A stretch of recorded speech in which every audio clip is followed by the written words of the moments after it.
शेर का अकेलापन। दिन भर वह जंगल में घूमता, शिकार करता, लेकिन जब रात होती, जब पूरा जंगल चुप हो जाता, तब उसे लगता कि उसके पास कोई नहीं है जिससे वो बातें कर सके।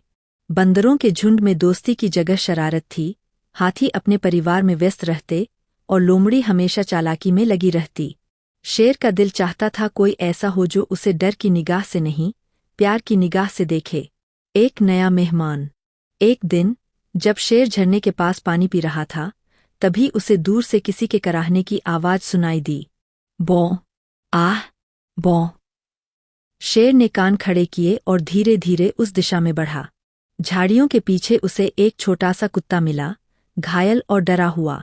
उसके शरीर पर जख्म के निशान थे और उसकी आंखों में भय की जगह आशा की एक छोटी सी किरण झलक रही थी। शेर ने दहाड़ने के बजाय धीमी आवाज में पूछा, तुम कौन हो, छोटे? और इस हाल में यहाँ कैसे पहुँचे? कुत्ते ने कांपते हुए कहा, मेरा नाम मोती है। मैं इंसानों के गांव से आया हूँ।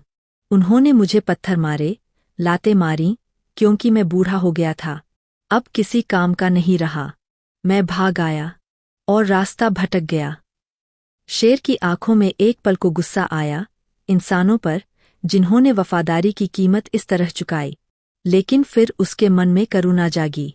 चलो, मेरे साथ चलो। अब तुम मेरे जंगल में हो, यहाँ कोई तुम्हें चोट नहीं पहुँचाएगा। पहली बार डर नहीं, भरोसा। मोती ने कांपते हुए शेर की ओर देखा। उसकी सोच में यह सवाल था कि क्या शेर उसे खा जाएगा। लेकिन जब शेर ने अपने पंजे से धीरे से उसकी पीठ थपथपाई, तो मोती ने पहली बार राहत की सांस ली। उस दिन से एक अनोखी दोस्ती की शुरुआत हुई, शेर और कुत्ते की दोस्ती की नींव। शेर हर सुबह मोती के साथ जंगल में घूमने निकलता।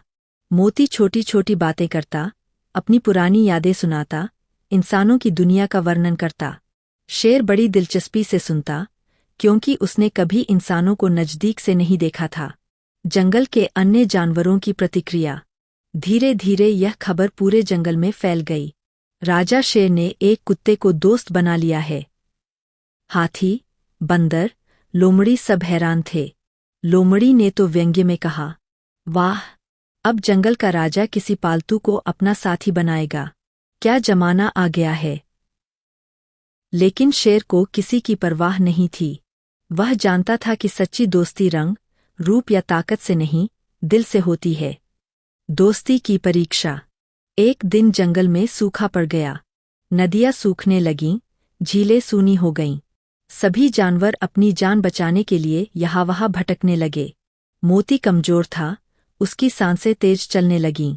शेर उसे अपने कंधे पर उठाकर कई मील दूर तक ले गया, जब तक उसे पानी और फल नहीं मिले। मोती ने आंसू भरी आंखों से कहा, राजा, आपने मेरे लिए इतना किया, मैं इसे कभी नहीं भूलूंगा। शेर मुस्कराया, तुमने मुझे अकेलेपन से बचाया, मोती। मैं तुम्हारा कर्जदार हूँ। जंगल में खतरा। एक दिन कुछ शिकारी जंगल में घुस आए। उन्होंने फंदे लगाए और बंदूकें तैयार कीं। शेर को गोली लगी, उसके कंधे से खून बह निकला। मोती ने सब देखा। उसने इंसानों के बीच पलकर चालें सीख ली थीं। वह चुपचाप उनके कैंप तक गया, रस्सियों को चबाकर काटा और एक शेरनी को आजाद किया जो फंसी हुई थी। शेरनी ने दहाड़ लगाई, बाकी जानवर इकट्ठे हो गए। शिकारी डरकर भाग। शेर बच गया मोती की समझदारी से। सच्ची वफादारी। समय बीता, मोती बूढ़ा हो गया। उसकी चाल धीमी और सांसें कमजोर थीं। शेर हमेशा उसके पास बैठता, उसके लिए शिकार का हिस्सा लाता। एक रात मोती ने शेर से कहा, राजा, जब मैं चला जाऊं तो मुझे उसी झरने के पास दफनाना जहां हम पहली बार मिले थे। शेर की आंखों में आंसू थे। कुछ दिनों बाद मोती ने आखिरी सांस ली। शेर ने पूरी जंगल की चुप्पी में दहाड़ लगाई।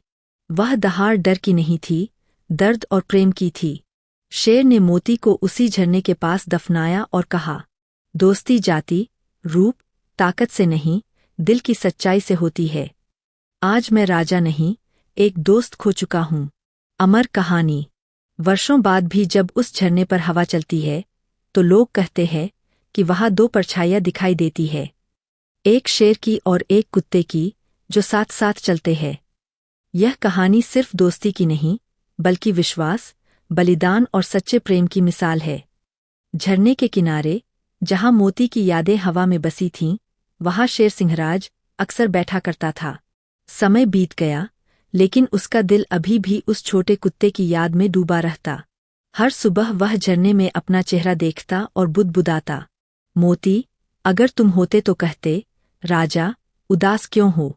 जंगल में अब भी शांति थी, लेकिन उस शांति में अधूरापन था। एक दिन शेर के मन में विचार आया, जिस दुनिया से मोती आया था, वह कैसी होगी।